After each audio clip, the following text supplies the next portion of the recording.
Good afternoon, everyone. Uh, Welcome back to Sage Talk. I'm your host, Lee. As you guys know, I wanted to do this show today in honor of Kevin Samuels. And this was truly a shock, I'm sure, for everyone. And we're all still trying to process this. I'm not really good at this type of stuff here, so bear with me. I will do my best. And the monologue is going to be really short.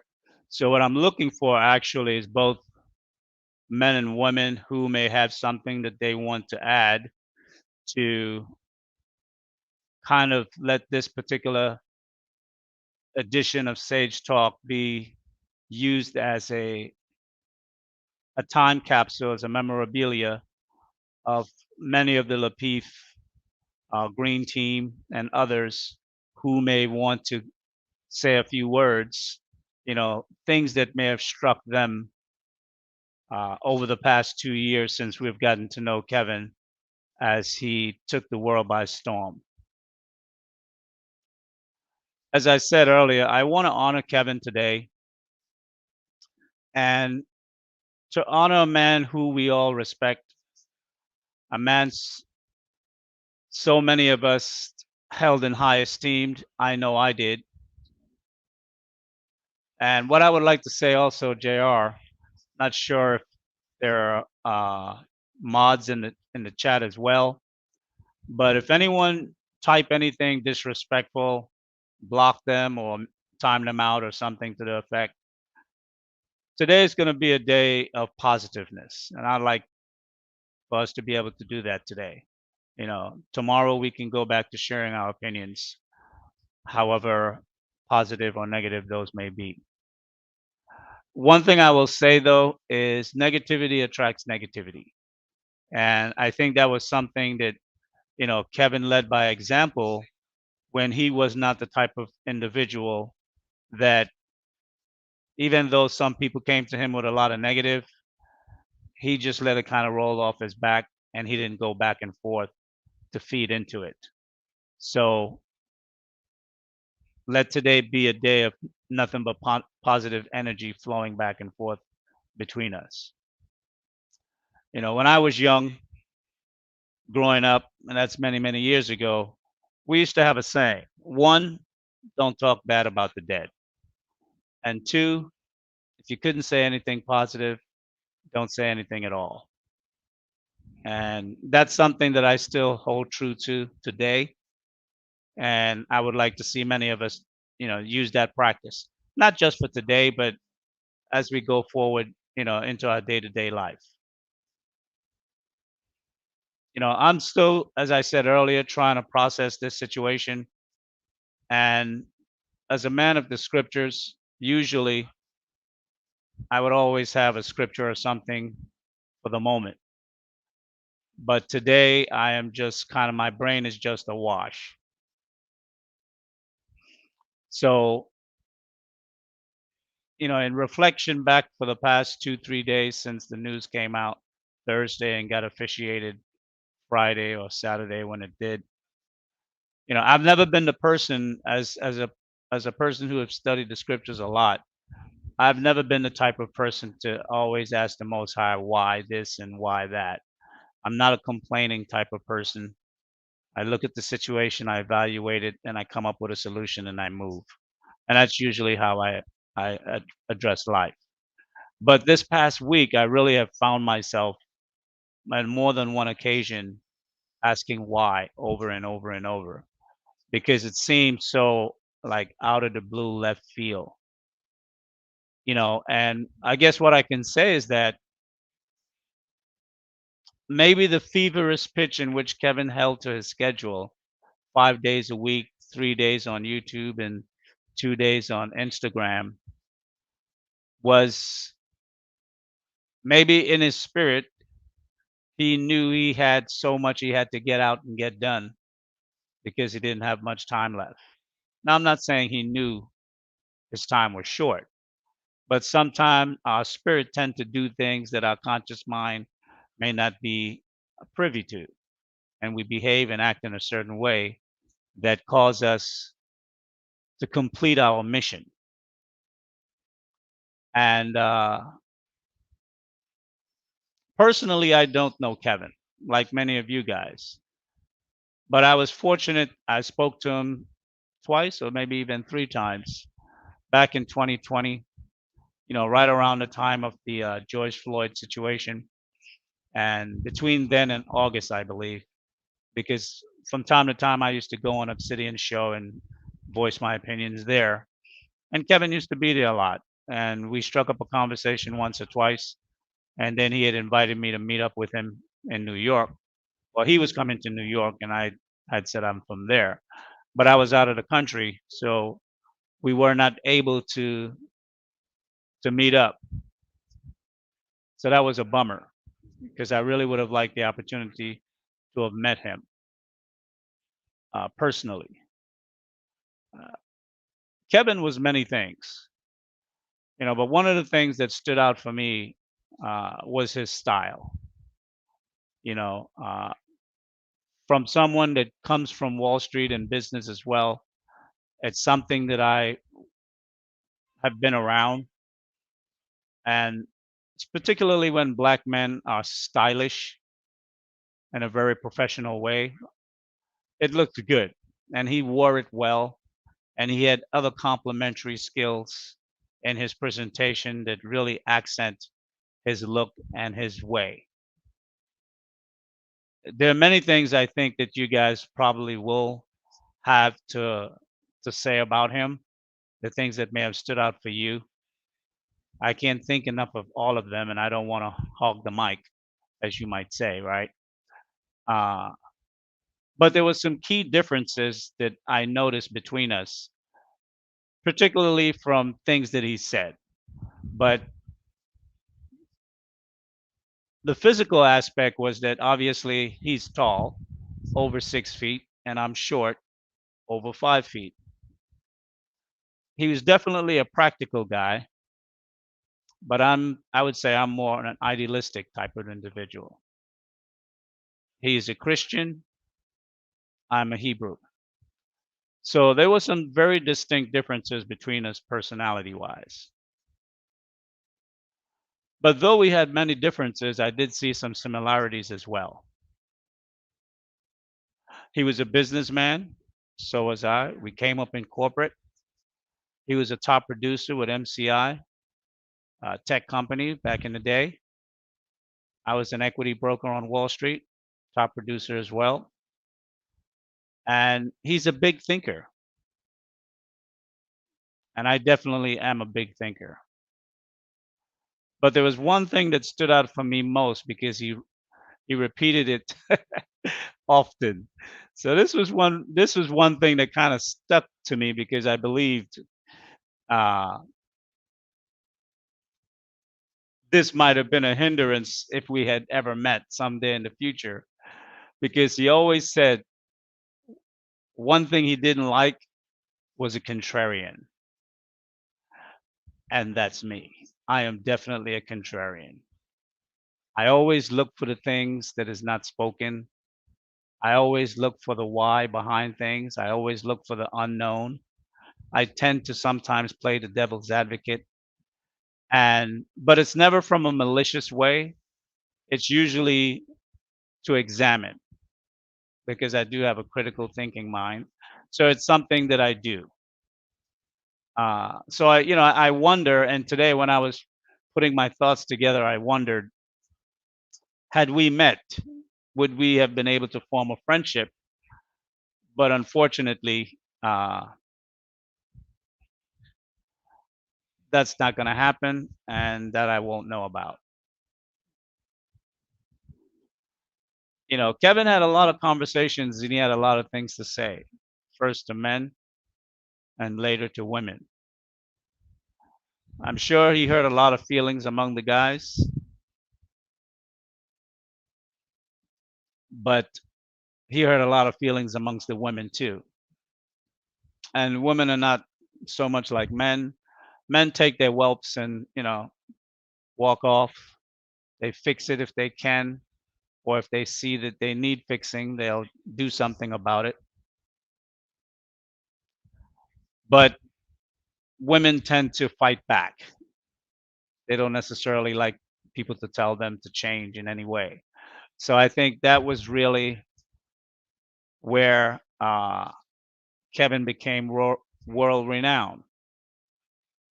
The conversation started with average at best. And for some reason, some people think average is a bad thing, particularly when it's referred to as women. But that phrase really was heard around the world. And for bad or for good, it launched his career for women of all stripes, starting with black women, black American women, but women of all nationalities and ethnicities tuned in. And they heard a lot of things that not only he had to say, because he, in the end, became a spokesperson for men and the thoughts of men and the ideas of men and things that most men would want to be able to say openly if there wouldn't be severe repercussions that can affect their lives. You know, when I look back at kind of like what was Kevin up to? What was he trying to do? I thought about it and it kind of threw me back to like the early 1900s because it seems as though, there was a rift that has slowly developed after slavery has ended with us as a people. And that rift over decades via trauma has left us as a people, black people, damaged. First you had Jim Crow, then you had civil rights, then we had the war on drugs, the crack epidemic, the crime bill, the lost generation through prison, primarily men. There was some women, of course, but the majority were men. And we overcame so many of these obstacles. Yet it seems that there was always another mountain or another hill to climb. And in this space, this black YouTube manosphere space, he opened up his mouth and he said, you know what? I'm going to see if I can fix this thing. And he really tried to address it at the core. And he said, you know what? I'm going to talk to black men and I'm going to talk to black women. And I'm going to tell them exactly what I believe the problem is and how we can fix this. And it was hard because marriage is the root of family. Men and women are the cornerstone of family. Children are the result of marriage and what makes a family. And with men and women and children, you have a community. But our community is truly fractured. And he went right at the womb and tried to see if he can mend that. And it was a very difficult task. And many people did not like it. Men didn't like it. Women didn't like it. It seems like he was the only one that had hope. And he tried to offer hope to so many because so many of us men in the red pill space here in black YouTube, black manosphere, we talk about everything other than marriage. You know, we're looking at the problem and we're saying, you know what? F this. I'm not going to deal with that. There are too many problems. I'm not trying to fix it. I'm just going to look out for me. I'm going to protect mine.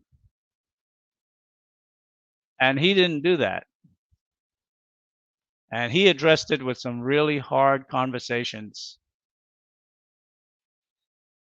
And his only crime was to have the hope that the black community, black men and women, can find their way back to one another, to love one another, to care for one another, to want to be good to one another.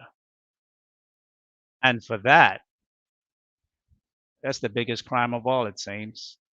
Like, can you gain more hate for trying? And love was not a word that Kevin ever used, and it was not something that he promoted. But in the basement, way down in the basement, that's what was supposed to be there. It was the love that was supposed to, when you two people come together and they make a family and start to have children, the children usually tend to generate the love to come out between the family. But it seemed for whatever reason with us, the love don't seem to come out. We seem to breed hate. The women hate the men hate the women, and the kids hate. Well, the kids wind up growing up hating their dads, and then maybe later on when they find out more stuff, they start hating their mom. Who knows? The problem is that we suffer from a lot of pain, and healing the pain sometimes. I remember one day I was about 14 years old, and I was at what was that, Coney Island Beach, and we were swimming. I was with a summer camp. We were swimming, and it was around maybe 4 o'clock, 4 or 5 o'clock. We were getting ready to leave because I was with a summer camp. So I changed my clothes, and I had a knife. I had a forgot wasn't it, I forgot the name of the knife, but it was a big knife, sharp. It had a flip where it came out really nice. It was a big blade, maybe about 4 or 5 inches. And I went to rinse it out by the water because sand was in it. And a wave came in, and I had already got dressed. I had my shoes on, or my sneakers on, and I didn't want to get my feet all wet. So I turned to run away. And as soon as I turned, my little cousin, my mom's sister's son, was right there.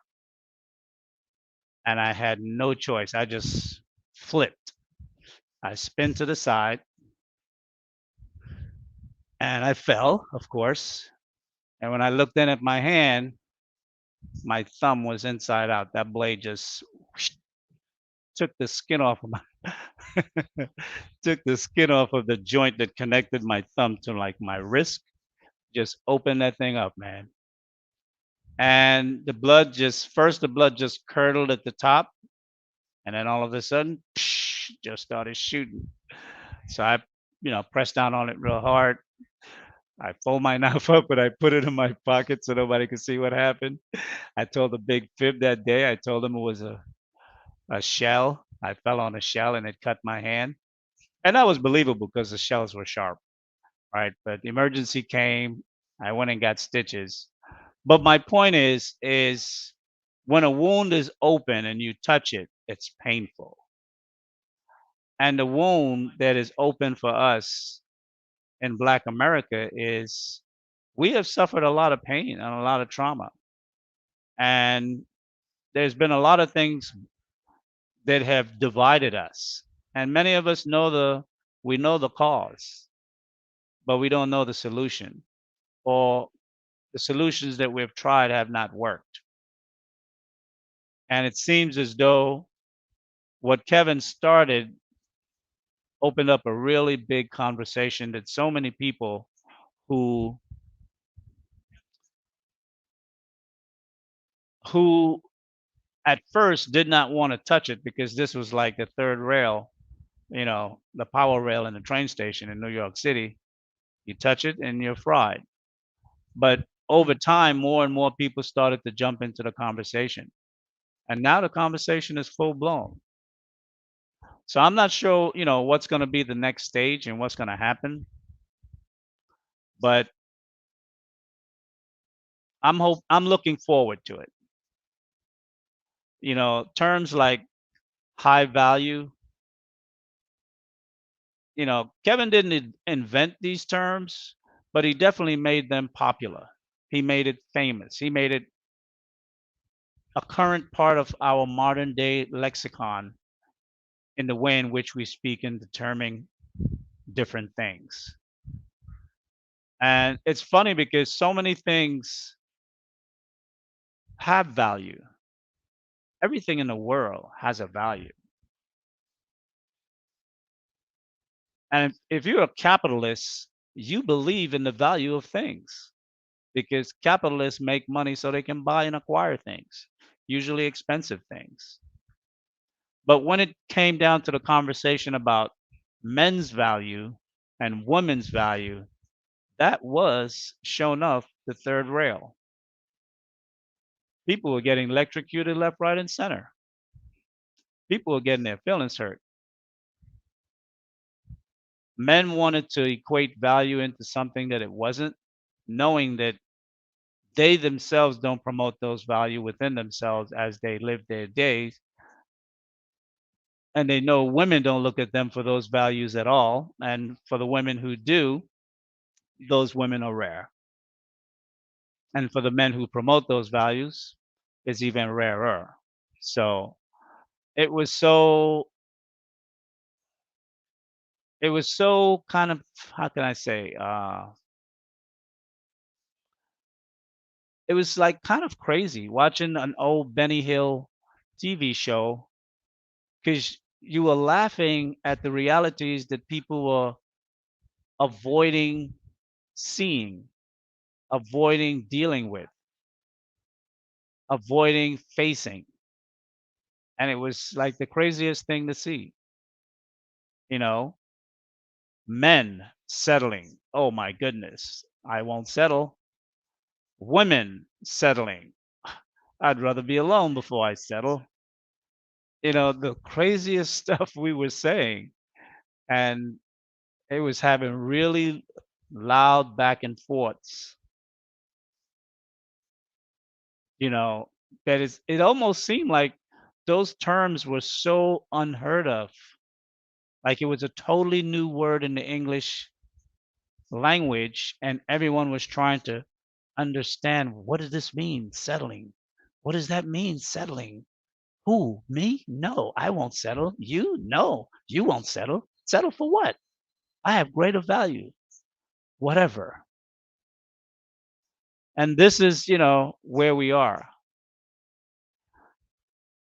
So, legacy. When some people start to come up, I want us to talk about that. Legacy. What does legacy mean to you? Because definitely, Kevin had a daughter. So he has a physical person to leave behind his legacy too. But he also left us, the Black community, a major legacy. And I think within that legacy is the hope that we could survive, because this might be our last chance. Everything they have tried to break us with failed or did not turn out as they may have thought. But breaking up the family, that's something that seemed to be working. So legacy is one, marriage is another, choice. And now we have a whole big conversation coming this summer on choice. The Black man's value, the Black woman's value. Can the rift between Black women and Black men be healed? And if it can it be healed within this generation? Or is it going to take 50 years for 2 or 3 generations from now, the kids of that time to go back and look at, you know, YouTube, which will probably be on a whole different platform of viewing at that point, to go back and look like they'll be saying, well, who was this guy? You know, he's the one that started all of this. You know, can we survive? Because that's really what it's going to boil down to. Can it be done? Do we go back to war? On my thumbnail, I had JR put, "What's next? What are we going to do? How are we individually going to fulfill the hope that he started?" I'd like, brothers and sisters in the chat, and those of you who have something to say, uh, to add your voice and tell us, what did Kevin start with you with this conversation? Whether it's his musical style, his fashionable style, his words,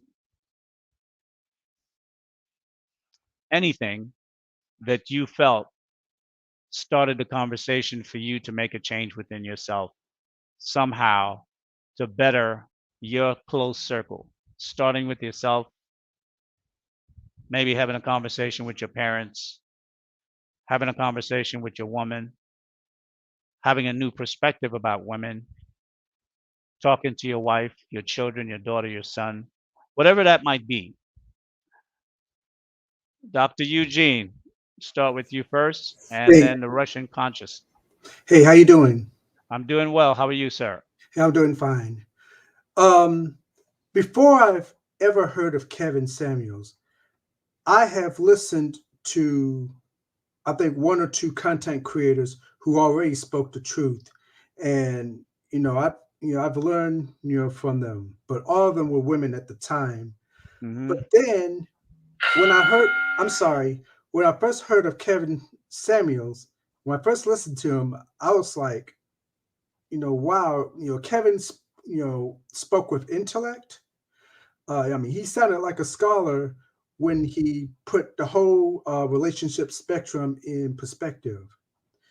Um, and when I watch any content creator, you know, my objective for watching any content creator is to learn more about myself when it comes to relationship. And I've learned a great deal from Kevin. And Kevin was actually the first time I hear things from a man's point of view. He's the first male content creator I've ever subscribed to. He was very intellectual. He put things in perspective, but he also believed, or should I say, he also did not let anything, including institutional or systemic racism, stop him from doing anything he possibly could. And that's what this is one of the things he tried to show us, especially as men, you know, never let anything, stop you from being the best version of yourself. And also, obviously, he tried to have women be the best version of himself through tough love. Well, he talked to men through tough love. He spoke to Um, women. He spoke to women with tough love as well. oh That's why yeah, they found it so offensive. oh yeah, Some. exactly. Oh yeah, yeah, yeah. He did speak to women with tough love. And at first, when he was speaking to the women, I thought, wow, he was. But then I listened. But before he spoke, I listened to the women, and I said, oh, okay, I see why. But you know, you know, regardless, Kevin showed me what type of women to avoid. They come on his stream, and that really also helped me out a lot. I was very it was a shock to hear that Kevin was gone. But one thing I want to say to you and I said this to all the content creators who I resonate with. If you want to continue Kevin's legacy, then all you gotta do is keep doing what you're doing. Because I know there are a lot of content creators who have the same objective Kevin has, is to improve the black race and to bring the black nuclear family back. Absolutely. Here, here. Well, I would say it goes beyond just content creators too, because he was talking to the average man and woman in society. You know,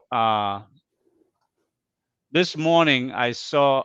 Actually, I was listening to another content creator who was reporting on an article where now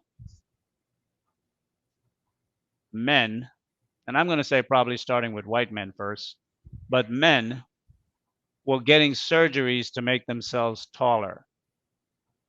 That was in And they were, China. yeah, and they're getting, 3 to 4 inches taller in height. And the content creator was, it was a female, and she was wrestling with the idea of why a man would do that. And the bottom line is that, you know, between the year 2000 and 2022, you can't really just walk up to a woman in the street and say hello or in a public place. Most people today are meeting up online, and online they want your criteria. Who are you? Give me your dimensions. Tell me a little bit about yourself. And when a person puts their height, a woman will reject a man just because of his height. Whereas if you met that woman in person, your personality can overshadow your height.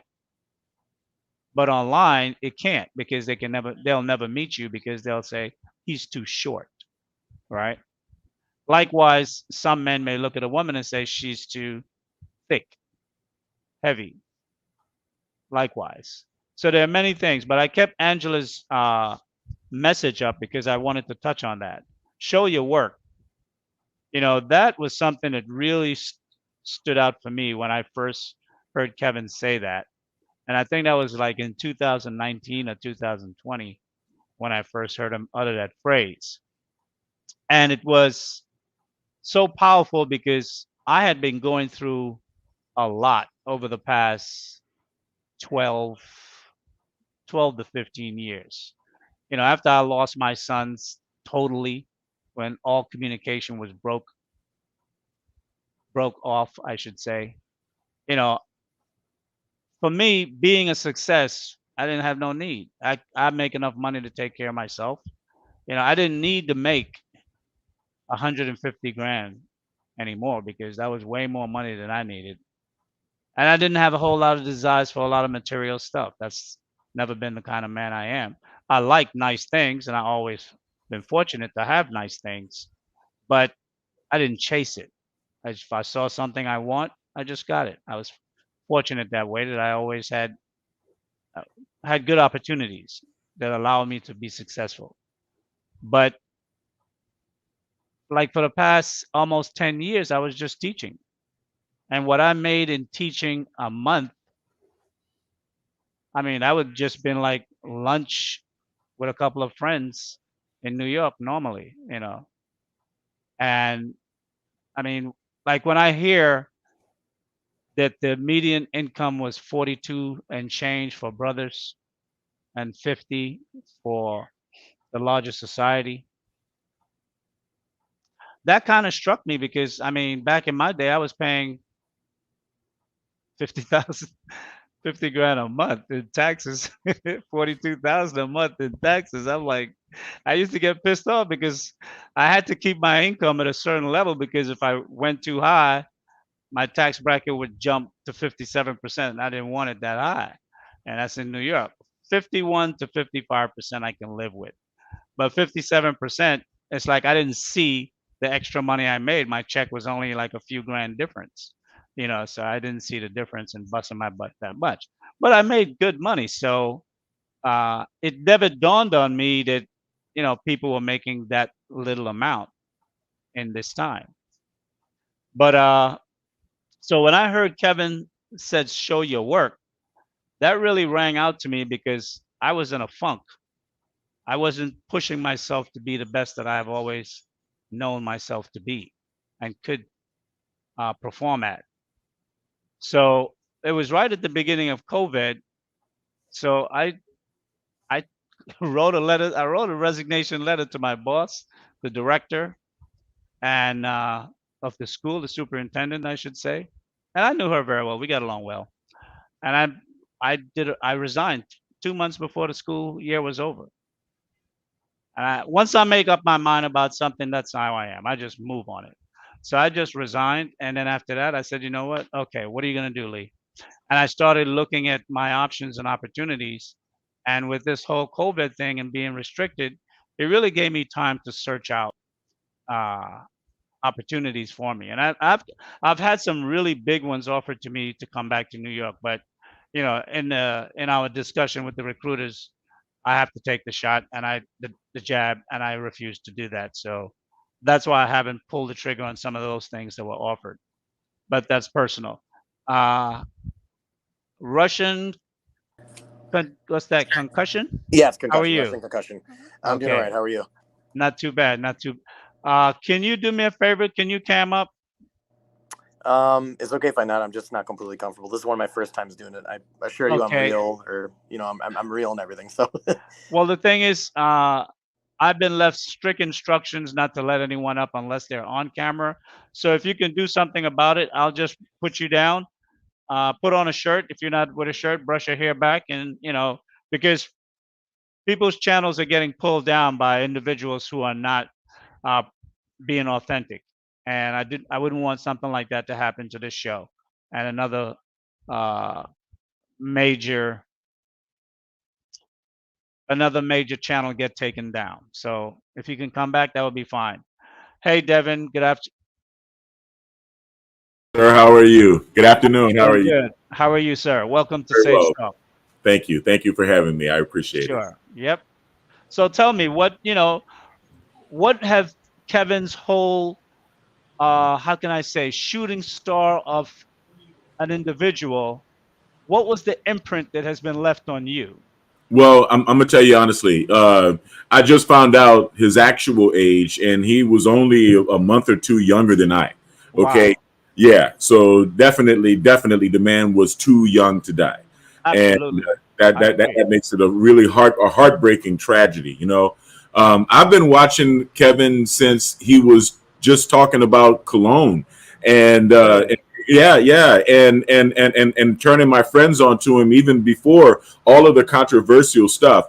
Because I appreciated his focus, his dedication to this craft, this YouTube craft, Hmm. and his level of professionalism even back then, right? I mean, as far as paying attention to the details. And my personal observation, like I said, I didn't know the man, but he did talk about his brush with cancer. Right. So I kind of thought that maybe he moved a little bit like a man who had come into terms with his mortality, and he didn't really expect that he would live to be an old man. Maybe not because of a heart attack, but probably because of the Right. weakness of the surgeries and stuff. Right. And and Absolutely. and what I'm just piecing it together in my own head from outside observation, but it seemed to me like that led him to a level of focus, a level of bushido, right? A level of Right. commitment Right. that's admirable, right? I mean, he was laser focused, and being, he was, we were both 57 years old. We witnessed firsthand the destruction of the black family, and to a large extent, the destruction of a part of our culture that had to do with our family and our proper family structure, Yes. which is a patriarchy at the end of the day. And we are not going to get it together unless we can understand and recognize that fact. And I think that Mr. Samuels was in many ways trying to get that message across to black men on one side, as far as step up your game Right. and become the type of man. We're placing a value here, high value. And I'm telling, Absolutely. when he starts putting out, hey, he's making this much money, he's a value to other men, Hmm. he's a value in the world. Criteria. The criteria, when he's putting up that criteria, he's talking to black men, not black women. Absolutely. Absolutely. He's telling black men, you want to be this if you want women to go jumping after you. You see, I've got a million women online trying to figure out how to get after men that fit this criteria. So that's setting the bar for black men. And Absolutely. a lot of people don't want to see that. They say, oh, he's being critical of black women or women. No, he's not. No, he's not. Because if you're coming to him, he has to act as if a high value man who obviously has options, right? would not in fact choose an obese woman or a woman with a bunch of kids or Right. any of the other things that he was saying. He was telling the truth. And a lot of people, they hate people for telling the truth, especially black men. And that's another thing I really got to commend him for. I had a radio show out here on AM 590, and I thought about going shock jock, right? Many times, right? Many times. But that's a commitment that's a lot harder than it is. It's just to think of, yeah. Yeah, yeah, to decide to do, and then to have the cojones to Right. stand. First of all, as a black man, a certain percentage of the world is just not going to like you, and they're just not Yep. going to like your politic and your percent. Absolutely. And my man went head Head full, on. head on Absolutely. into it fearlessly with the biggest pair of balls on YouTube, and that's something that we have to give him respect for. Absolutely. We have to No take. I doubt. have to tip my hat to the brother No because because he really he took. He said, "Damn the torpedoes!" Right? he went full speed ahead. He And was the torpedo. he was a torpedo. Exactly. Absolutely. And so at the end of the day, Mhm. say what you want. Just spell my name right. All controversy is good controversy, and you know what? Let's start a stopwatch right now, or a calendar, and let's see how much of a splash this man made after he has already transitioned. We're talking about him today, and YouTube Right. is going to be talking about him probably well into the next year or two. Oh, absolutely. I mean, his mark is it's Oh yeah, it's a seal now. it's a seal. It's Yeah, a seal. yeah, You can't bring up a conversation about dating, about women, a woman's value, about men, a man's worth.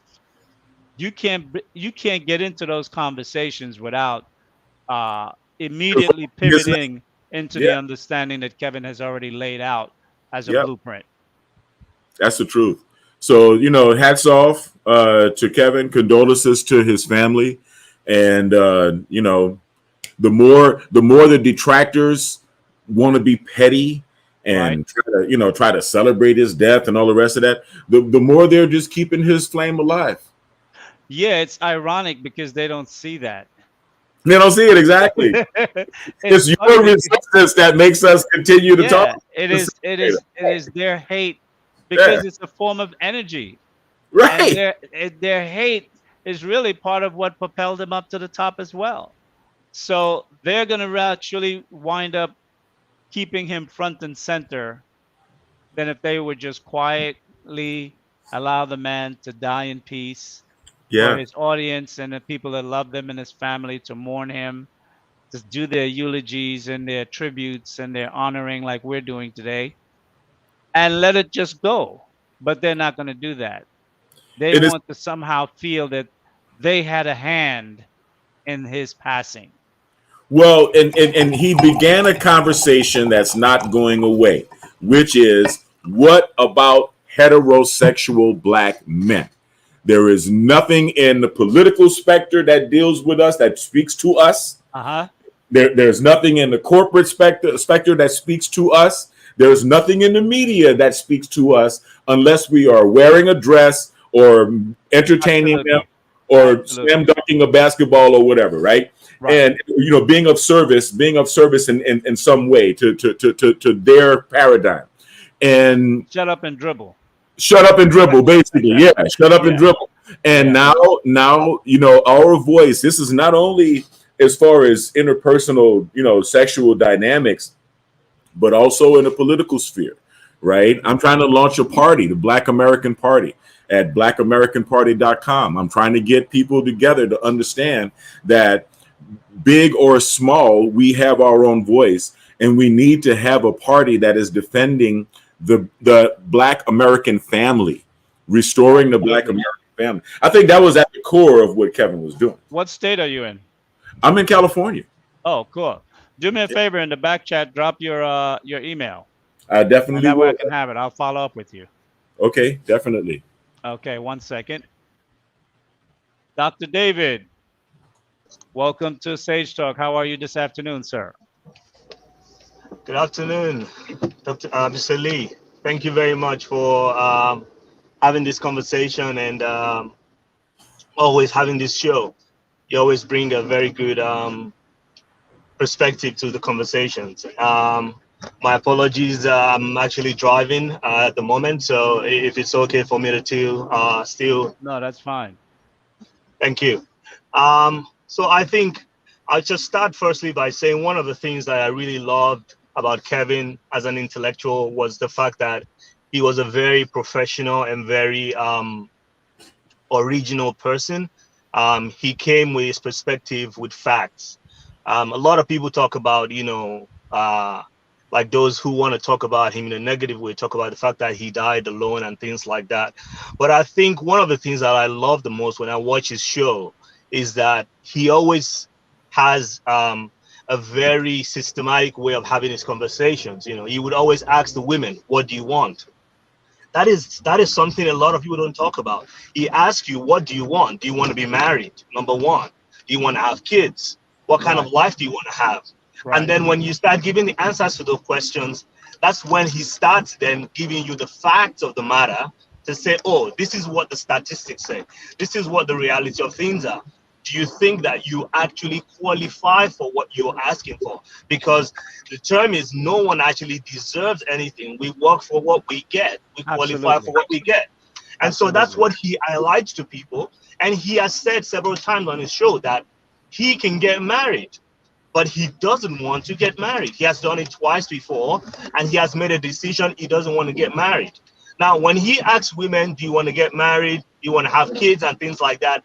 And they give all these answers that are in the affirmative to that question, then he then proceeds to ask them certain questions about what they would want in terms of standard of life, and then gives them the statistics as guided by most of the agencies that we have in the United States. And so when he then puts those data forward to you, then he says, oh, do you qualify for that?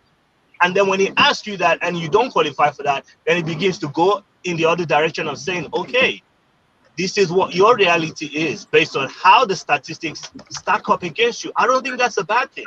And the truth is that a lot of people misunderstand the fact that he's talking about high value man, but he's not saying every woman should have a high value man.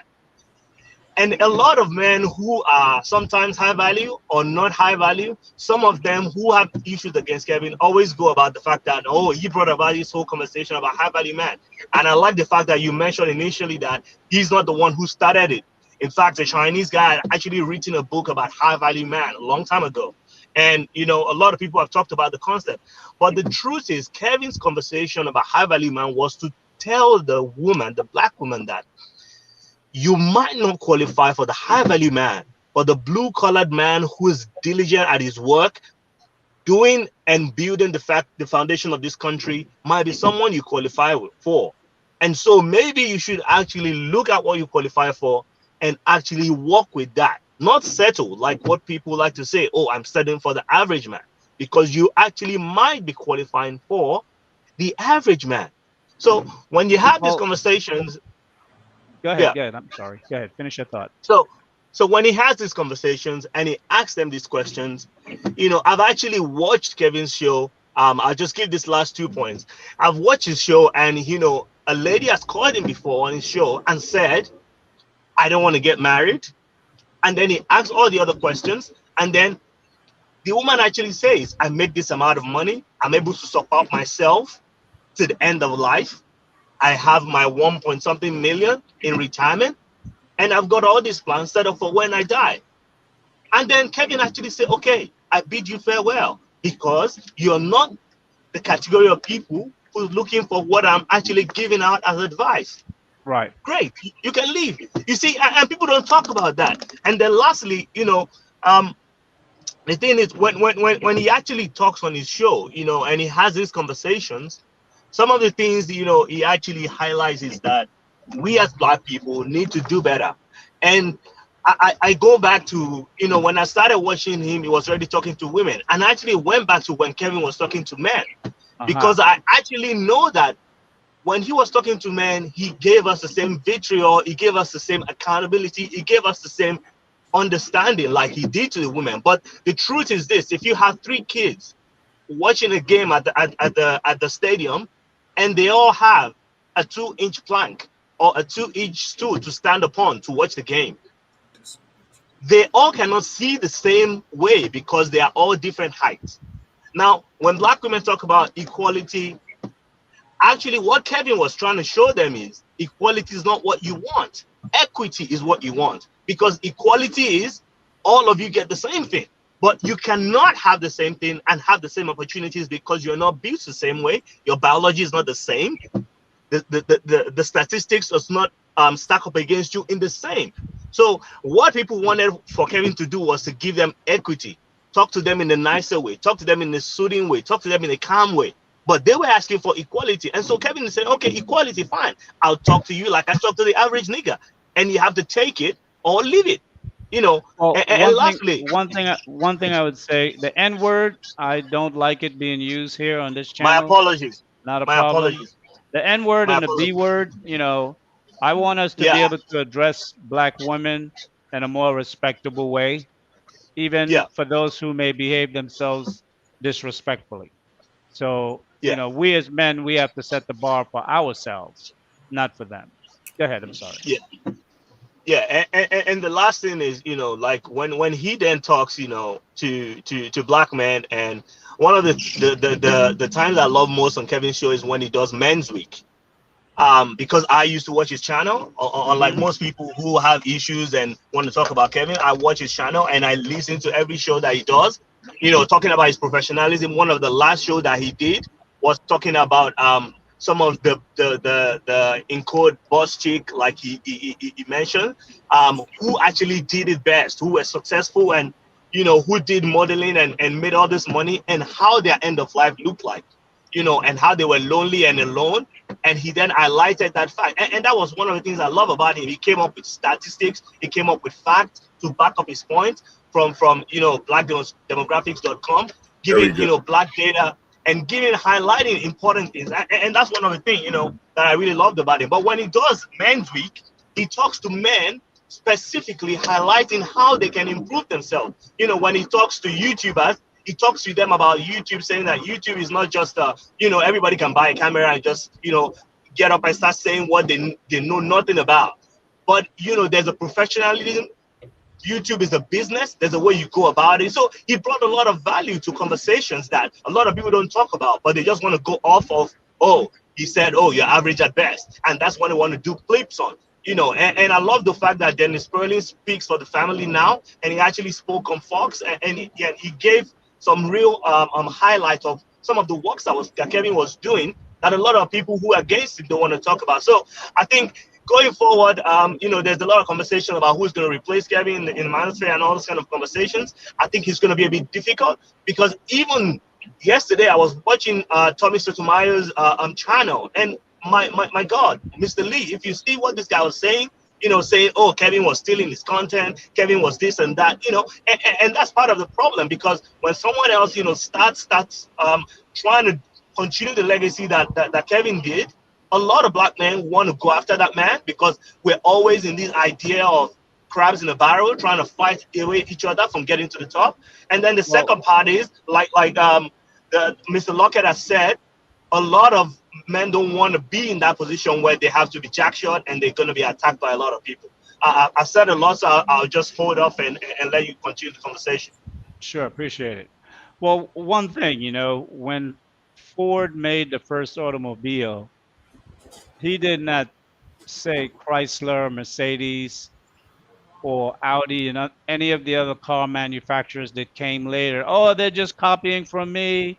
You can't copy from me.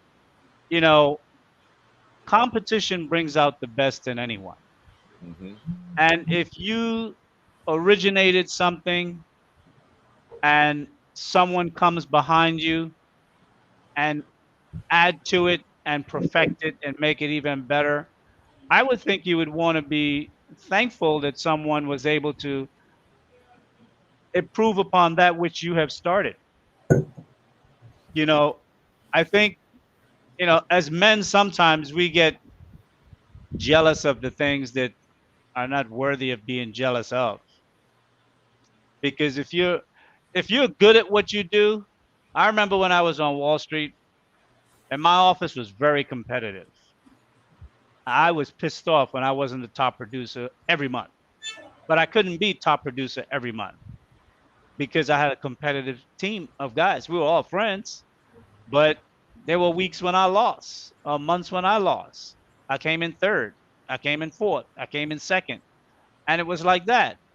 But it helped me to stay sharp on my game. And if I had fell to the point where I was the loser of the week, we had a thing where the loser of the week had to go and buy the beers and the champagne or whatever we were going to drink that end of day Friday, and the winner paid.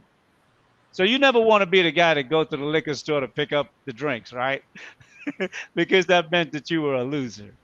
But my point is that instead of other YouTubers look for ways in which they can sharpen themselves and become better in their delivery, as opposed to talk about, well, he got this part from me.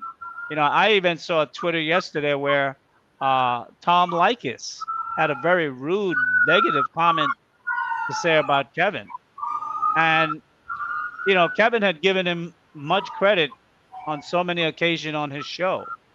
But you never know what people are thinking in their heart. And one of the things you have to understand, when you rocket to the top like Kevin did, I mean, this guy was a shooting star, man. There are people who have been struggling at this game for years and got mediocre recognition. Kevin got world renowned recognition in 18, 20, 22 months, whatever the timeline actually is. Quick. I mean, quick. He broke through every media space that there was, whether it was print media, traditional media, YouTube media, or any other developing media. He was sitting at the top. He was on the throne. And a lot of people, even good people, or what we would think would be good people, have that, a little green-eyed monster sitting inside of them that, at the opportune time, see, I got you. And Not knowing that their yeah, clock is ticking too. Go ahead, and Kevin. what's really funny is Tom Likas is retired. Okay, so Right. it's not like he was He's still taking he was eating his lunch. He's right. not. Right? Exactly. He's retired. And Kevin is in a different space in the manosphere.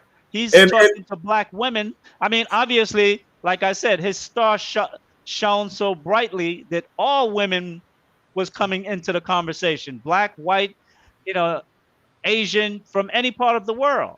I used to listen to Tom Likas back in his day, and Uh-huh. I always understood even back then that he stole it from Black American heterosexual male culture. What he was No. what we would call game. Yeah, Every right. Yeah. don't spend too much money on a date. All of the things Tom Likas was spitting was everything that the OGs told us That's growing right. up as young black men on how to Absolutely. be a single young black man. You know, Absolutely. and he was just introducing it to the white boys. That's all he was Right. doing, and he Exactly. knows that. And so for him to get jealous to see a Kevin black, rise, and yeah, then it wasn't his to begin right with. to begin with. Yeah. Right. You know what I mean?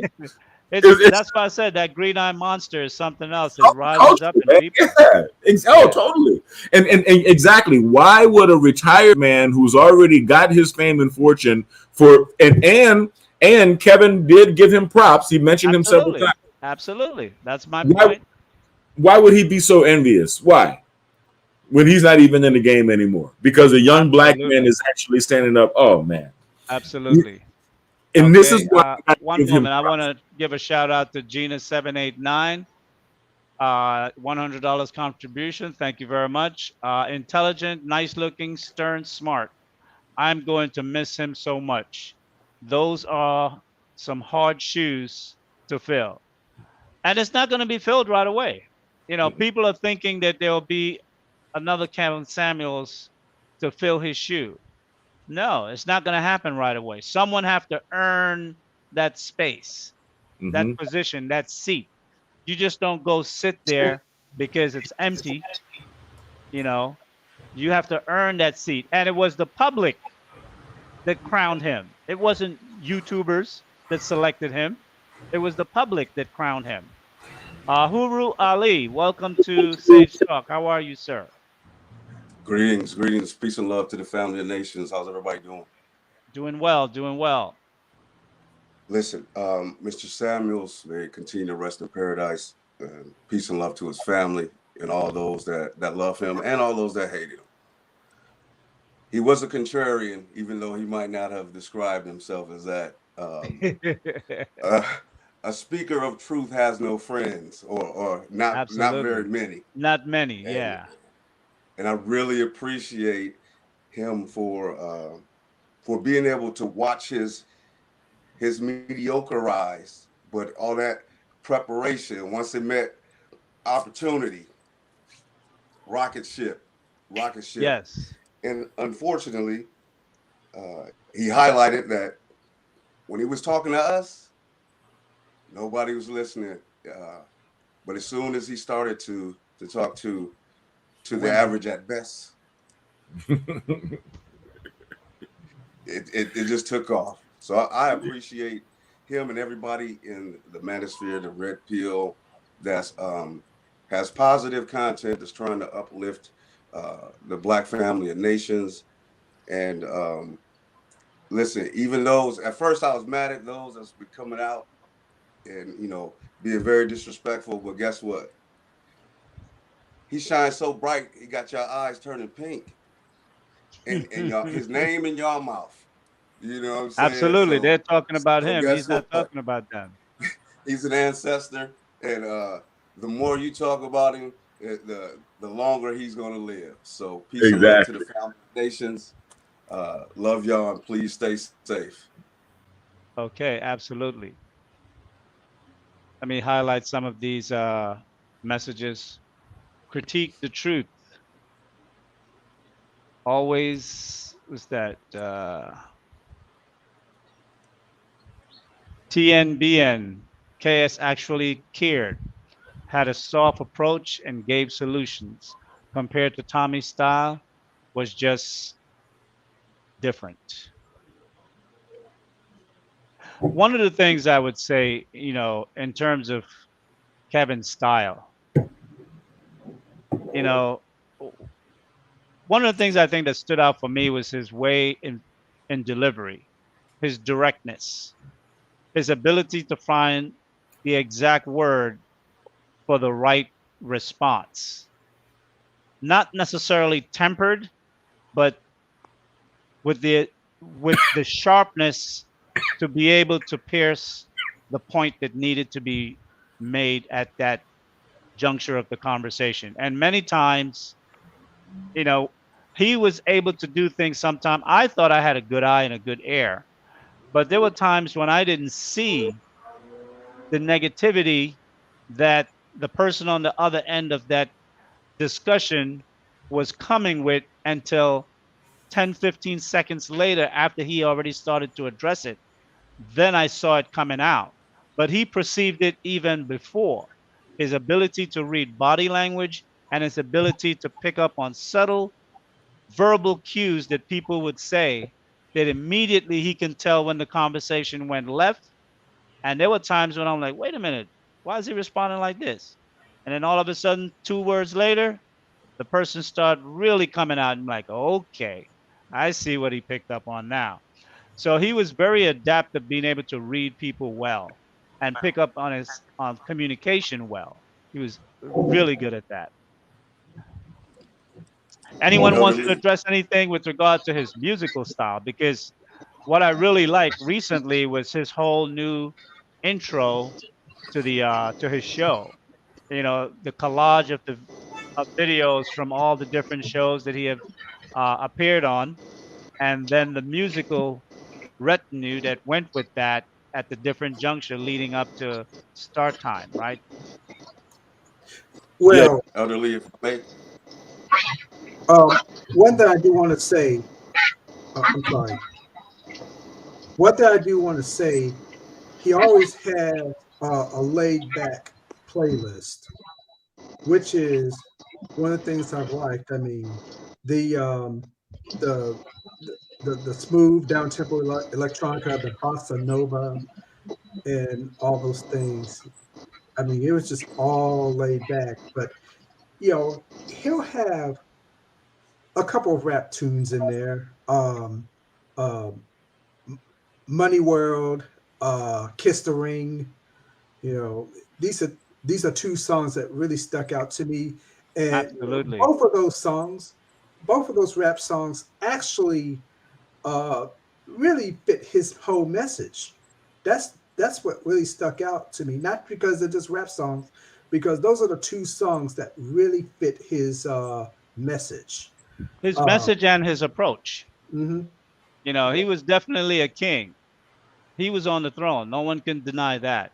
Even the haters couldn't deny that because why would you be attacking a man if he's at the bottom, right? So absolutely. Die Day. KS was like an intent whisperer. I like that.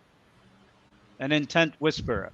Because he definitely was able to, the most venomous person that he would speak to, he was able to just calm them down and show them the realities of their false imagination by the end of the conversation.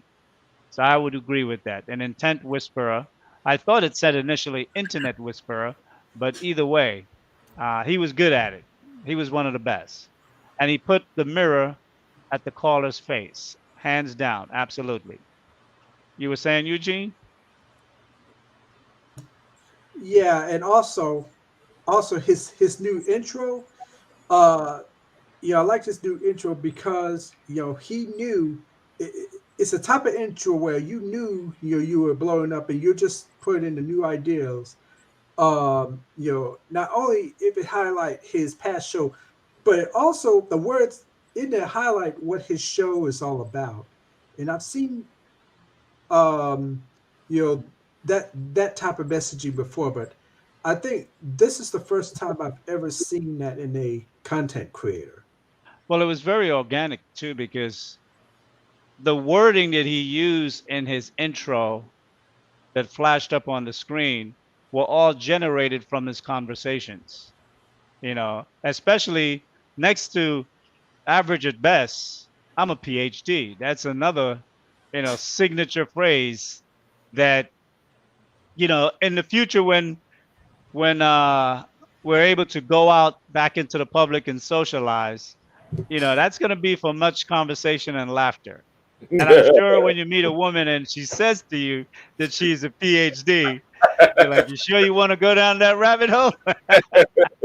His terminology. Or even the MBA, Absolutely. really, even the MBA for that matter. I mean, Absolutely. Absolutely. and, You and know, go ahead. oh, I'm sorry. And his terminology. I mean, he had terminology for anything. Like you're in a certain age, you're in the danger zone, or in no man's land. No Oh, man's land. No yeah, man, yeah.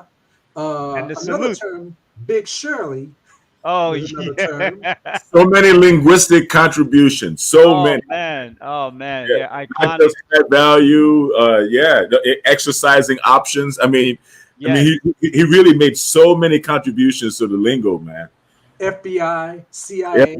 yeah, yeah. Absolutely. Absolutely. You Here's to know, you. yeah. I wish I had a glass to toast with you. Dr. Dr. David, anything else you would like to add? Oh, I just mute my mic because I'm driving. But Okay. no, the brothers are really killing it. I mean, like you're making me just remember this show because I mean, Big Shirley, I mean, Good Lies and Stockholm Love were two of the songs he Hmm. played on his show that I really loved. I mean, when I started listening to this man, I revamped my playlist. I started listening to a Right. different vibe of song. I mean, like he wasn't playing like nigga or whatever all this kind of songs. He was playing clean music, beautiful music, classical music, wonderful music. And he shot out a lot of black musicians. One of the last shows that he did, he shot out a black brother who was doing his thing. Very nice music, clean music. And just wonderful content. His professionalism, how he brought about the information on his show, how he tied things together, how he was just beautiful and really wonderful. I mean, yeah, it was great. The brothers are killing it. Absolutely. He opened opportunities for any man that wanted to show his work and, you know, step into the world with courage, you know, and I think one of the things he touched on with that whole high value man terminology and the criteria that came along with it was that I think so many men are afraid to push themselves and challenge themselves to go into arenas where they may be the only one. You know, I remember when I started out in engineering. I studied structural engineering in college, and I was the only black guy in my department. Now, I wasn't the only person of color because the entire engineering department was East Indians, Egyptians, uh, Koreans, Japanese. There was everybody from every place of the earth, but there was no black guy from the United States. And I was in the adjacent team. Uh, I did the drawings for the constructions for site. So I had to review all the wells because, you know, putting together a nuclear facility had special criteria for the welding of different materials. So I really became good at specifications. And within 6 months, I got a promotion. And the big boss says nothing goes out of here for construction unless Lee's signature is on it. And I can still remember the head of the engineering department now. His last name was Zarif. He hated me. He was an Egyptian guy. We used to bump heads a lot. He had a 35 team engineering team, and we had a 6-man team, and I was the head of that team. And unless my signature, because I would get the big drawings, and then I would have to break it down to constructions drawings for assembly on site for the piping systems. And if my signature wasn't on it, it couldn't go out. And I used to send so much of their work back because it's like many of the engineers, they didn't know the specs, they didn't know the materials. So I used to send it back. And we used to have some big, you know, yelling matches and things like that. So definitely, I think one of the things that Kevin did was that he put a standard in front of you. And he said, this is the standard. And you can't say money is not a component, that you can be all these other things to claim your high value, but you're not making the money. Because you know what? When he's interviewing these women, American women want to live a high lifestyle. It's promoted everywhere. It started with what was that? Cribs, VH1 used to do Cribs way back in the late 90s. Then you had what's the guy from the 80s? Robin Leach. Lifestyles of the rich and famous. It all started with him.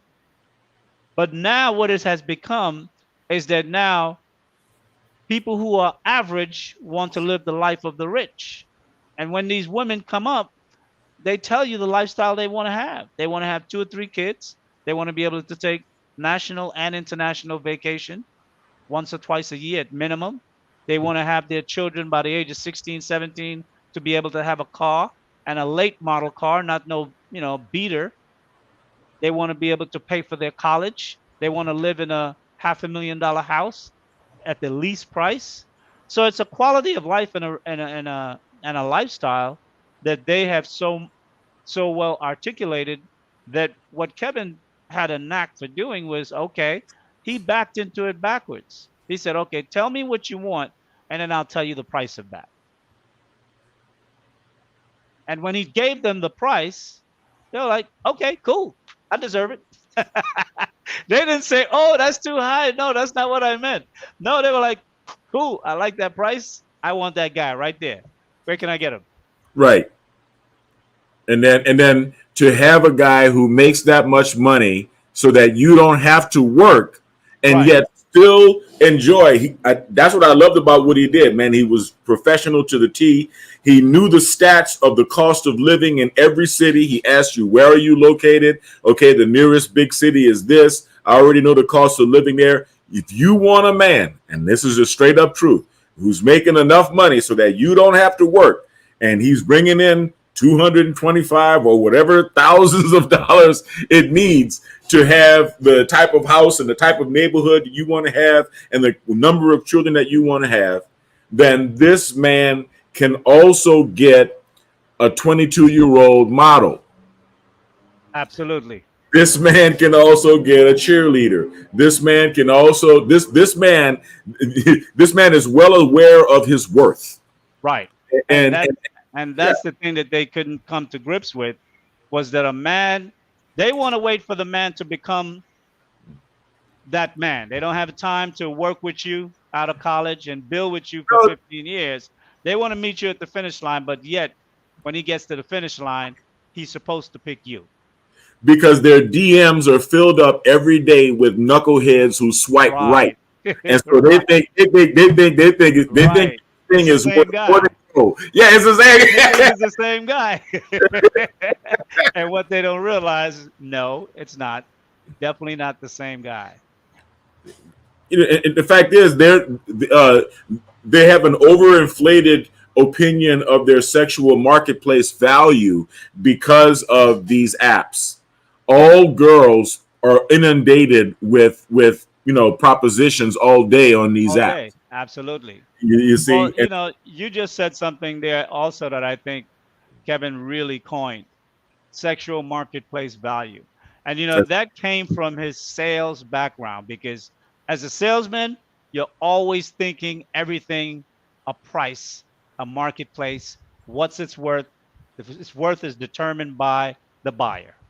Now, I don't know who in the manosphere started it, but SMV is very big throughout the manosphere, black and white. Yes, sexual marketplace value. Yeah. But I mean, for the women, he coined that for the women. Because prior to that, the women like, my sexual marketplace value. What is that? I think I'm a 10. And that's the thing, right? I was with a 27-year-old young lady the other evening, and I was like, honey, we're going to hit our respective walls right about the same time. Okay, let me call out this other super sticker. Gina again. Gina 789. $10 super sticker. Thank you very much, Gina. Who is that? Mr. Panderson. Good afternoon, sir. Welcome to Sage Talk. Hey, what's going on? Can you hear me loud and clear? Yeah, we can hear you. You're a little low, but we can hear you. Turn it up. Sure. Yeah, I'm not at home, so yeah. Scam likely. What's going on? We're good. We're good. Well, obviously, I want people to come on up and basically said, what they walked away with that was positive from Kevin. It's a lot. I like the main thing. Rest in peace, Kevin Samuels. The main thing I got from Kevin Samuels is that over time, all your conversations is going to show if you're coming in good faith or you're coming in bad faith. No matter what you say or how you say it. If you break it down, Kevin Samuels came in good faith. He told women to go back to their ex-husbands. Go back to your husband. Don't leave that man. Go put your family back together. Absolutely. He could have made a lot more money telling them, no, these men are dusty. Don't get you. He could have made more money doing that. Because if you look at the numbers, the positive spaces, trying to put families back together and talk. One second, Mr. Patterson. Guys in the chat, 1M1 King, delete that comment. Look, guys, we're not going to be talking about other content creators and use negative terminologies to refer to them. Let's not do that. Today, I want it to be a positive. I said earlier, if you can't say something positive, reframe yourself. Tomorrow, it's a new day. Gloves are off. You can go back to doing what you do. But today, let's keep it positive for whoever may look at the stream. In the future, when they look at the comments, they'll be able to see there was nothing but positive things to be said. And if you speak of another content creator, speak about them in a positive way as well. Thanks. Appreciate it. Sorry about that. Go ahead, Mr. Patterson. Understood. Talked about coming in good faith. And end of the day, single men and single women are hurting. There's a lot of trauma out here because people got burnt. And there's no space to actually go to where somebody's giving out free lunches and free healing for the people. You still got to go and live your life. But things I learned, what I didn't learn, I grew up in a two-parent household. I was okay living in a nice good black community. I understand a lot of people didn't. What I didn't understand learning from Kevin Samuels was that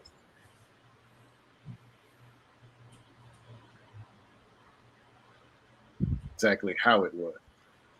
I didn't know that women were actually being taught men are these evil monsters. Stay away from men. I didn't know that they were actually really being taught that. In your 20s, go out here and have fun, and then wake up when you're 38 and go get a man. Men are nothing but evil monsters and only resources. I didn't know that Yep. there was a group of people being taught, not all. I didn't Right. know that people were actually being taught that. And throughout their life, no matter what you show them sometimes, because that was taught and that's their default, that's what a lot of them actually return to. I didn't know, well, I started to learn.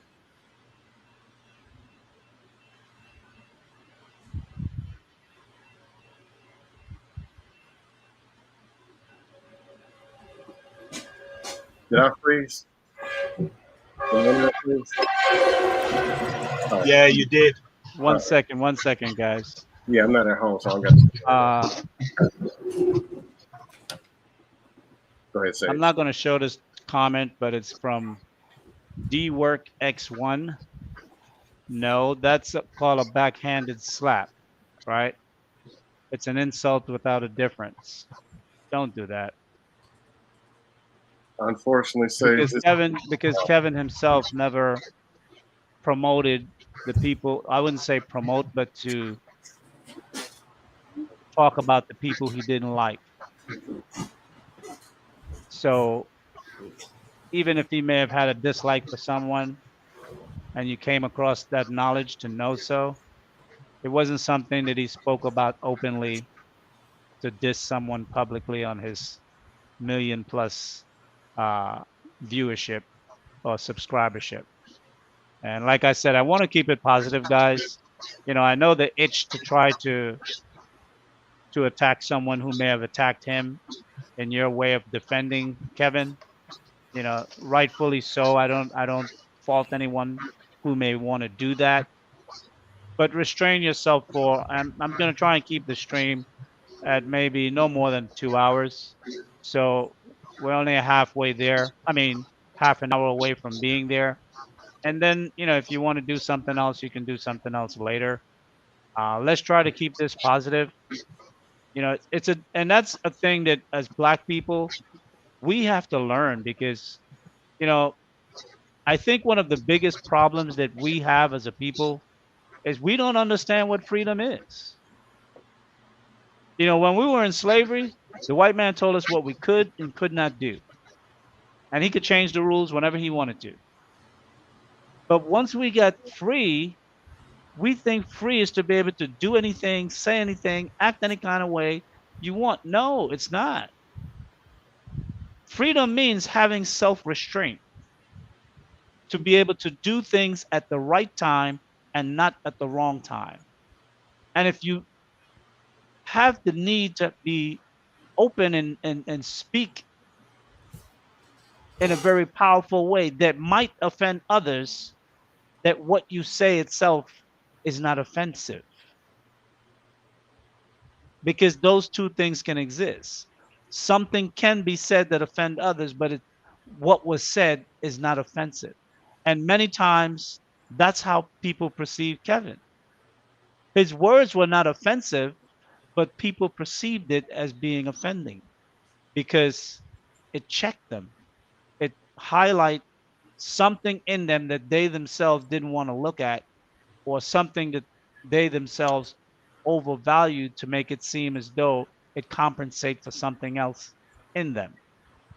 And when that was pointed out, they took it offensively because how dare you? So let's be cool, guys. You know, let's be good. Let's be good as Black people for 1 hour and a half. You know, can we do that? Can we be good to one another for an hour and a half? That's all I'm asking. Yeah, I see the messages in the chat. Yeah. At the end of the day, Kevin Samuels did what he did. He got what he got, and he's off to a higher and better place. And he can't hear what you say. To those who have negative comments, he's not here to listen. He's off somewhere else, and his legacy's still living on. So the only thing that you're doing when you're saying these negative comments is disrespecting some of Well, the it wasn't that particular comment that I was referring to. It wasn't negative to Kevin, I'm referring to some but other it was negative to someone else in the name of Kevin. right. And I didn't think that was right. I'm referring to some other comments that I've been Oh, seeing. okay. Yeah, there are some. I see it. Right. He can't hear you. The men that you're mad at aren't these men that you're seeing on the panel, probably in the chat anyway. I don't see the point of bringing the negativity. I just don't. At the end of the day, we're probably going to click the red X and go back to have good lives. And actually,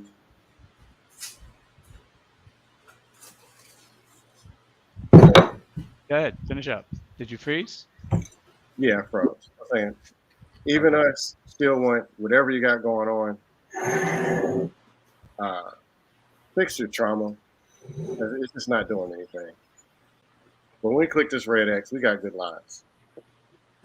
If you don't have a good life when you click the red X, this isn't really the space to come and blast off on the black man who did. You know, one of the things I thought about also.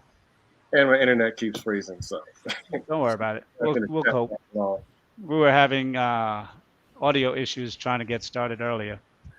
In any event, one of the things that really stood out for me, I think, is will black men be able to put aside some of our differences to work for a greater outcome of the things that we might want to have happen for the sake of our community, ourselves, our women, and our children?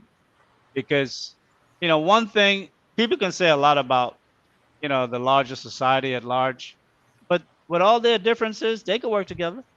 They don't argue, particularly in public. You don't see white men arguing and cussing each other out, and they can hate each other, but they don't do that.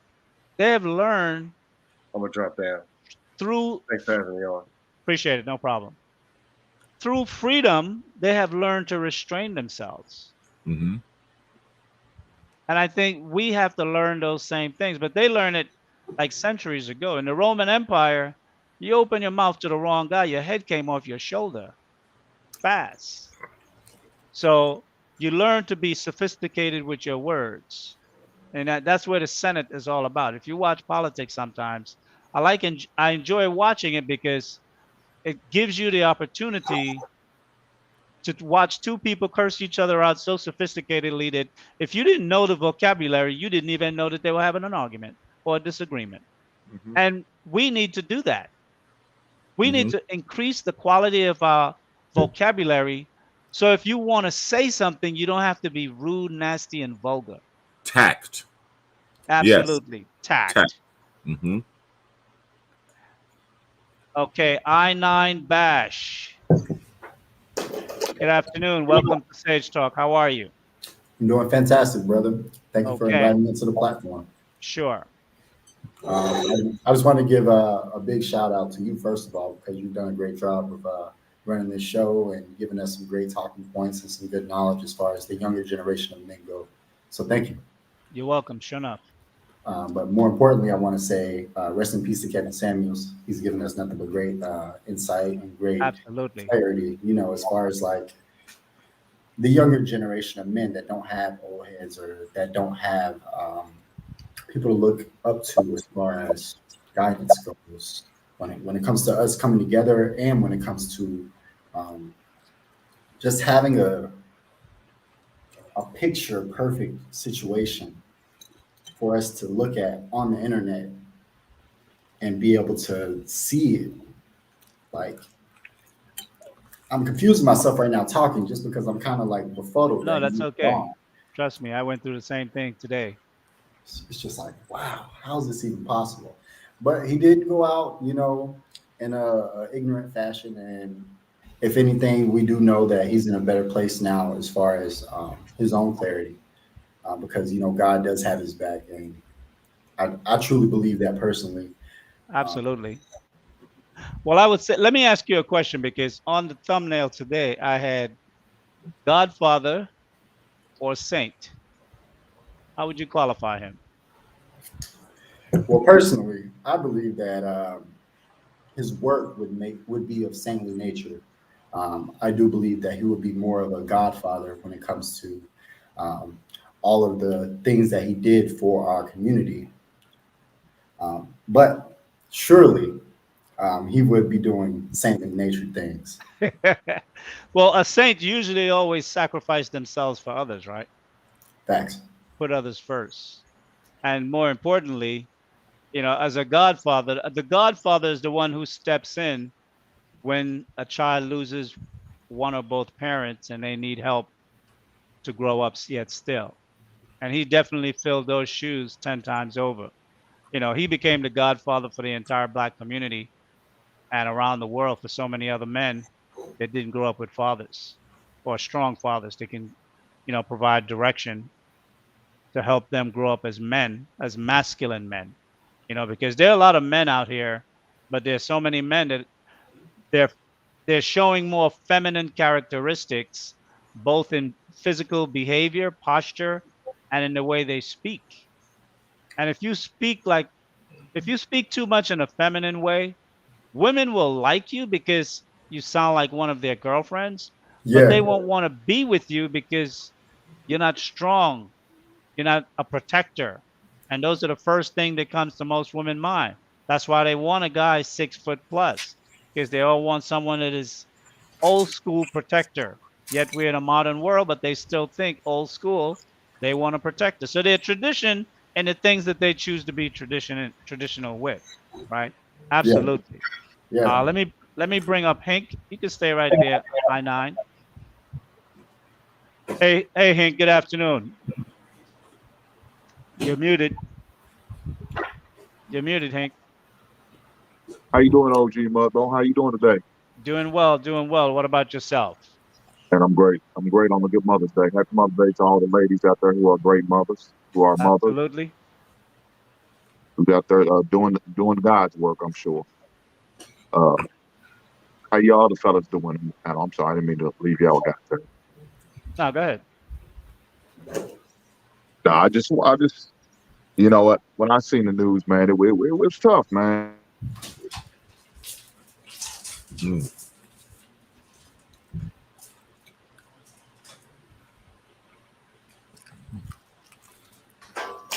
You stuck, brother. Oh, Make you that shit. froze. You froze, I'm sorry. Hank. So Well, when you saw the news, that's what we last heard. okay. When I saw the news, man, it was kind of tough, man. It was tough, and I can understand why a lot of people was maybe choked up and had to shed a tear or two, man, for the loss of an individual who made a big dent in our community, especially amongst the men, man. He really he really challenged us and challenged the ladies too, but really to challenge us because in this message to the ladies, there was a message for us, you know, higher your expectations, don't lower, you know. Absolutely. So and with that message, man, he made me reevaluate my expectations, made me raise the bar on what I should expect for, the next lucky lady is gonna be in my life. You know what I'm saying? So whoever she is, you know, the expectations are high, you know. Thanks to the Godfather, the Saint, or whatever title you want to give. So blame him. So ladies, if you won't be mad at me, be mad at me if you won't, but blame the man above right now. Because he did this. He made me high my expectations, and I'm not gonna lower them. And I have to. And then any man out there who's looking for a significant other, a spouse, or a girlfriend, or whatever title you want to give them, have your expectations high because you deserve that. You're the prize. Mm-hmm. You know what I'm saying? You the catch. Don't lower your expectation, and men protect yourself at all costs. So that's Absolutely. pretty much what I Uh, want to share and bring to the conversation, brother. okay. Angela, thank you for the super chat, $20.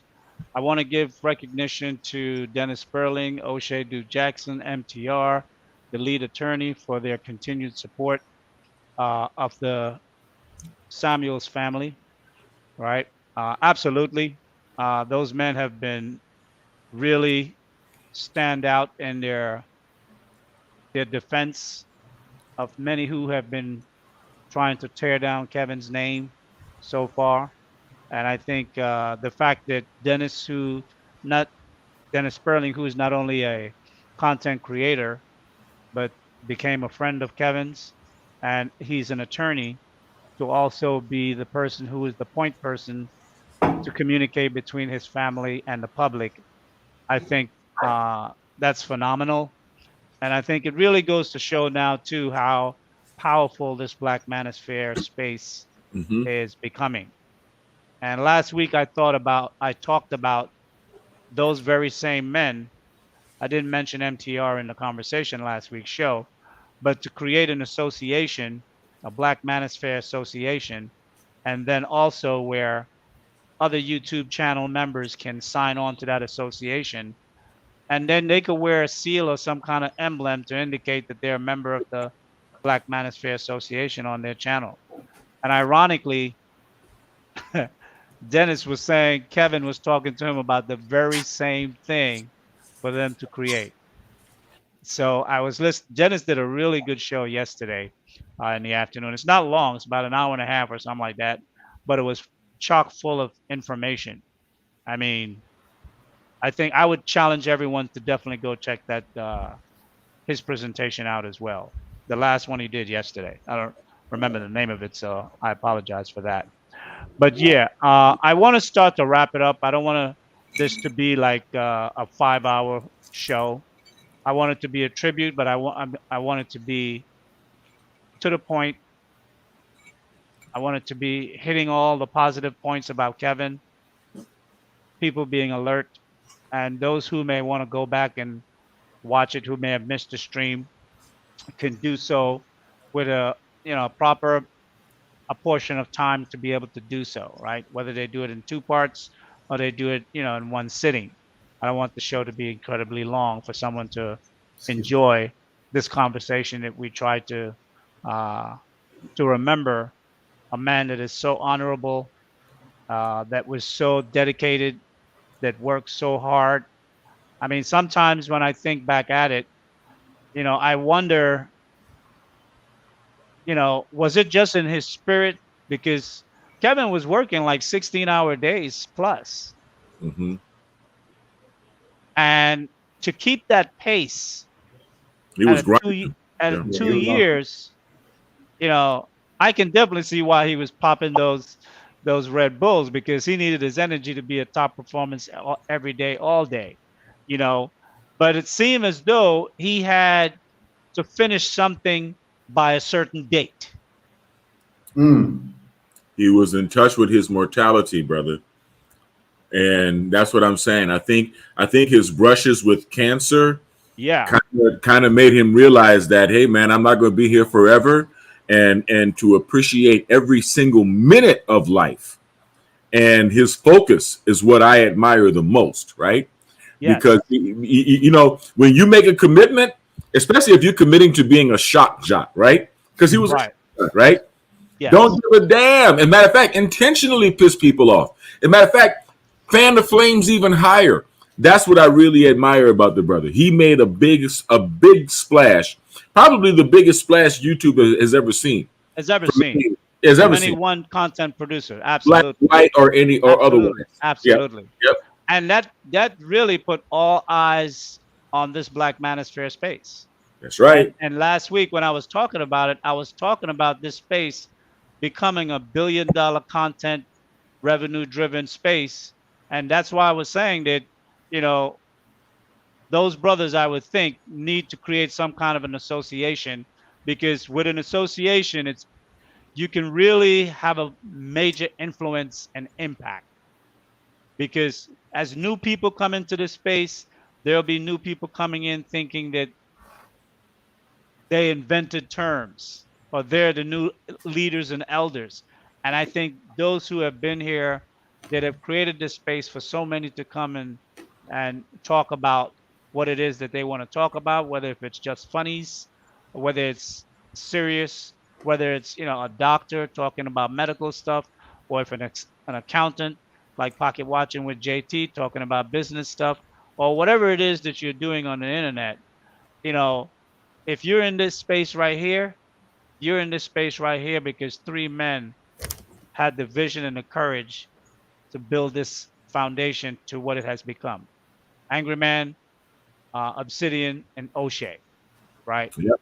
And With that sprouted the lead attorney, Dennis Sperling, MTR, Poor Man's Podcast, and so many others. And of course, the man that we're honoring today as well, right? So, The Godfather. absolutely, absolutely. So I think, as we go on as black men, I think we really got to find ways where we can work together and put aside the things that keeps us apart. Because if we are able to work together, we have the minds that we create things out of nothing, man. And even things that already exist, we take it and mold it and make it better than it was. Yeah. And the world sees that. So Yep. we have to be able to put aside our small differences, because you know what? If every black man was making the minimum, if the least black man was making 100 grand a year, many of the things that may stress him out and he might argue about may just fall to the wayside and may not even be issues of argument and discuss. So, and YouTube have that opportunity for many.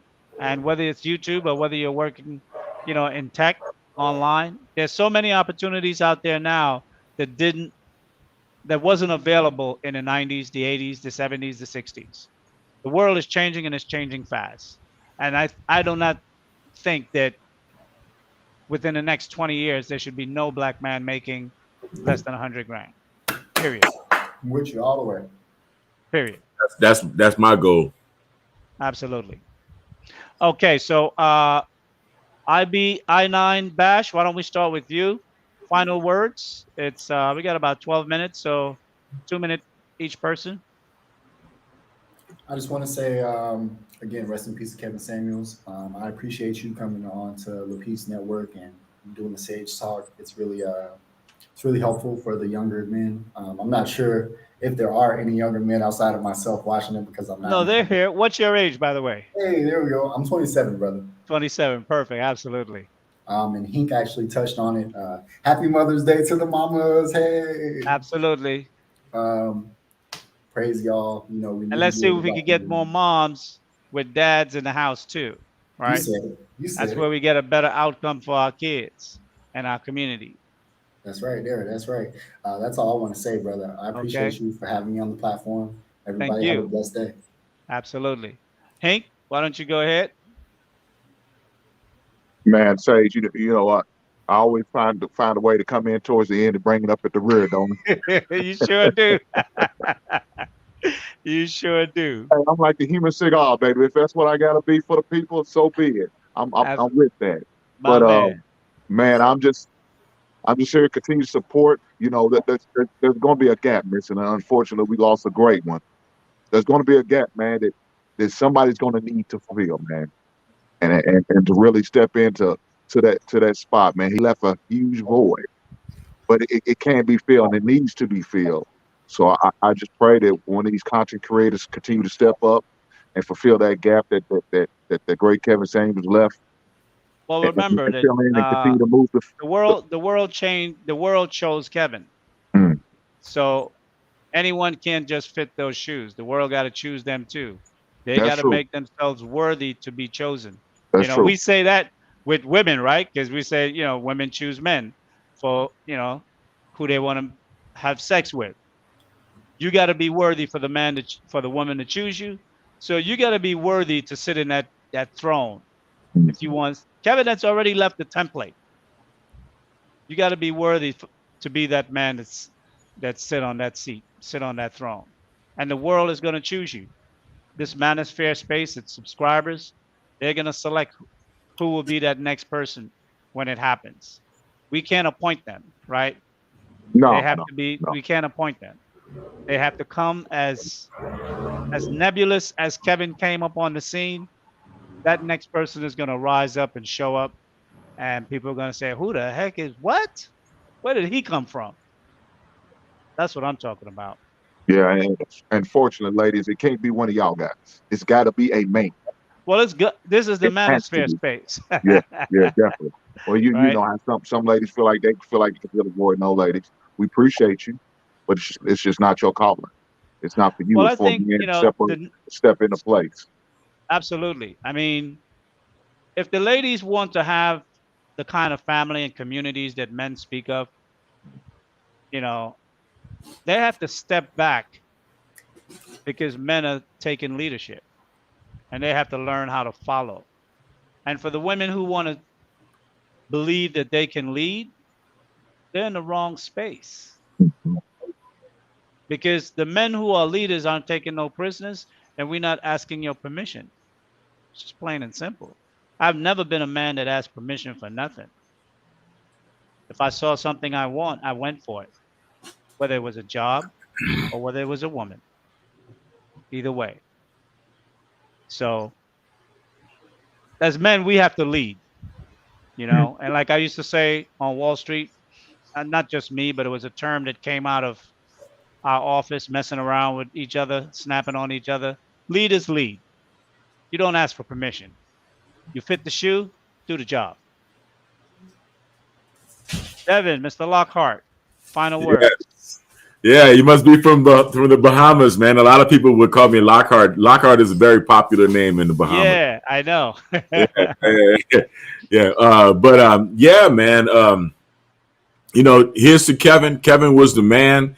I admire his courage and his attention to detail, his focus, his professionalism is unmatched on this platform, and his commitment to every element, including the commercial element, right, of the shock jock. I got to go back to that, right, because he was a master of marketing. That's why we're still talking about it.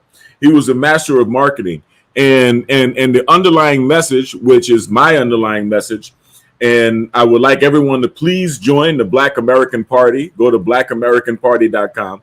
The underlying message of the Black American Party is to restore dignity to the Black American family.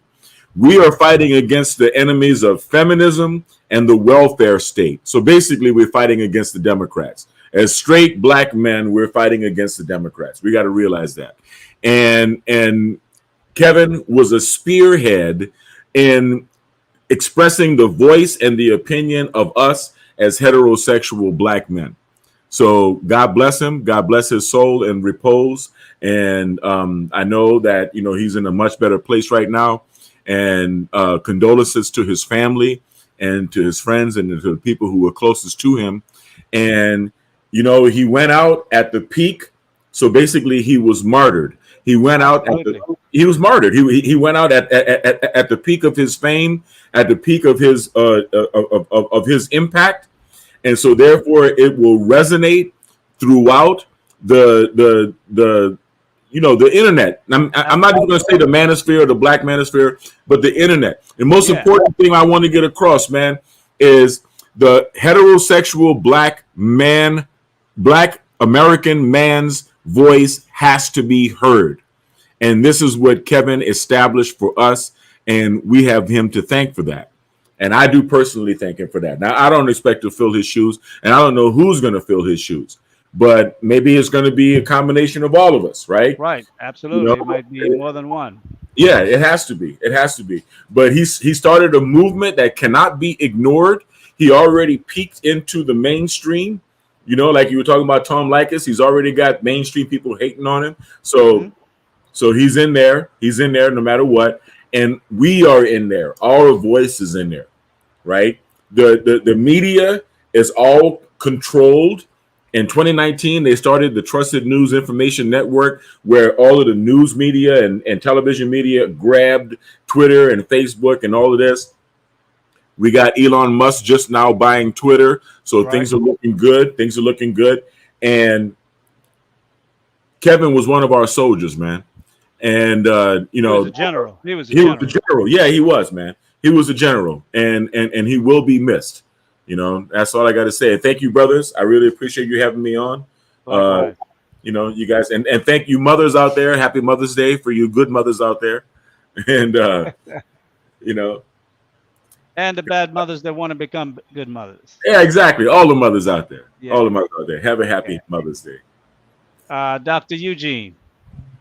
I can remember the time where Kevin used to invite men to come to his calls. And I was fortunate enough to have been to his calls 4 times. And I would never forget, the first one I've been on, he was talking about the image of the black man. Now, remember, he asked me a question, who controls the image? Now, at first, I said the wrong answer. And, he explained, and he gave a thorough explanation of, why we as black men can control our image. And after that conversation I had with Kevin, uh, I mean, I was just listening to him, and I just, I just felt good after that. After that conversation, I'll never forget it. Kevin, if you're not contesting against him, if you just listen to everything he's trying to explain to you, it's going to make sense to you. And to some of these women, it didn't, but to a lot of them, it did. So I will miss Kevin for what he did. But the good news is we have other content creators as well as other people who are trying their best to um, improve the lives of Black people. That includes the Nation of Islam, all these Israelite groups that are out there in the streets. Shahar Ali is still alive, thank goodness. We have people like Yuli, we have Danica Marie, we have Security Boss. I mean, a lot of people who are still pushing for the improvement of black people, especially the Black nuclear family. So Kevin Samuels would definitely be missed. Absolutely. Well, I will close out by saying that there's so much work to do. And just, when I was preparing earlier this week to think about some of the things I wanted to talk about, you know, one of the things that Black men speak of so much is legacy. And legacy is important. Having a family is where the root of legacy can can sprout from. But I think for Black men who do not have a family, I think Kevin has also showed us how you can leave a different type of legacy behind. You can build yourself up so big, so successful that you can leave an imprint on the world that will last a century, that will go down in the books, that will go down in encyclopedias, electronic print, and otherwise. When they talk about YouTube and the manosphere space, his picture will be there with a serious explanation of who he was and what he did. And there are other areas in life where Black men can succeed and not only thrive, but excel. And I think we have to find what it is that makes us tick and then just go for it. Be the best at it. We've lost that inner character and drive about ourselves. Back in the day when we were oppressed, we used to say a Black man had to be 10 times better than the average white man. Now I see most Black men are 10 times worse than any other man. I mean, we kill each other more than anything, man. It's disgusting what I see. It's like freedom for us almost seemed like the ability to act like a beast, untrained. It's like having a wild pit bull just going around biting everybody that walks down the street. Because you have a right to get a gun and carry a gun, and most who may be killing people don't even get it legally. But just because you can have a gun in a country where your freedom has now been attained by those who came before you, don't give you the right to just shoot anybody and terrorize people in your community and others and give us a bad name. I think that's something that we really need to address as we go forward as Black men. How are we going to take back our communities and kick the bums out? Plain and simple. So I'll end it there. There was a gentleman, Dion Ye, Y-E, capital Y-E, asked a question about Black Alpha. I made some comments about it, I think last week or the week before. There's some changes that needs to be made before I can put things forward again. But I have your email, and I will be following up with you and others who I do have the ability to communicate with. So stay tuned. I will be in touch. Everybody, appreciate you guys for tuning in to honoring Kevin Samuels, a giant among men, a man who his only crime was to try to bring black men and black women back together as families and to raise good black children that can thrive in this American world as opposed to lagging at the back of the line in society. We want black people to become leaders again, to leave a mark on the world like we once did. But for us to do that, we're going to have to change a lot of things about the way in which we see each other, treat each other, hate each other, and one man to another man, one woman to another woman. Can we find something that we like about that person, focus on that, and greet them with that? If you could find one thing you like in the next person, deal with that because we spend so much time tearing each other's down. When I look online, I haven't looked at my Facebook account for like, I don't know, maybe a month or so past now. I was never a Facebook kind of guy, but the point is that this past week I know from other people who have been telling me stuff, friends that I have who are telling me what's on Facebook, and I'm like, I don't even want to open my account to see what's going on because I just refuse to inundate my mind and my spirit with the ugliest behaviors of our people. It's just, you know, when I lived in the hood, there were many things there that I didn't like. And I knew I wasn't able to change the whole community, but I knew I had the ability to work and provide a good living for myself where I can leave. And I did that. But now the behavior from the street is coming up on online, and I'd like to see that behavior change. And I'm glad that I'm associated with a network where that type of communication, that low base level of communication, don't really exist. Though they tend to tackle very deep problems and conversations and discussions, in the end, it always turns out to be a very professionally handled and discussed points of view. And I like seeing that. And my prayers goes up to Kevin. We miss you, bro. His mom, his daughter. I would hope that many of us would respect his family.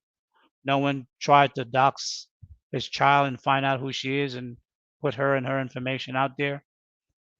Or likewise to the family as well. Now that the man has left us and he's completed his work, give him peace. Give him peace. Whoever will come behind him, you'll have somebody else to hate soon. Don't worry. Okay? Have a good day, guys. It was a pleasure. Again, thank you for joining Stage Talk. This is Lee, signing out.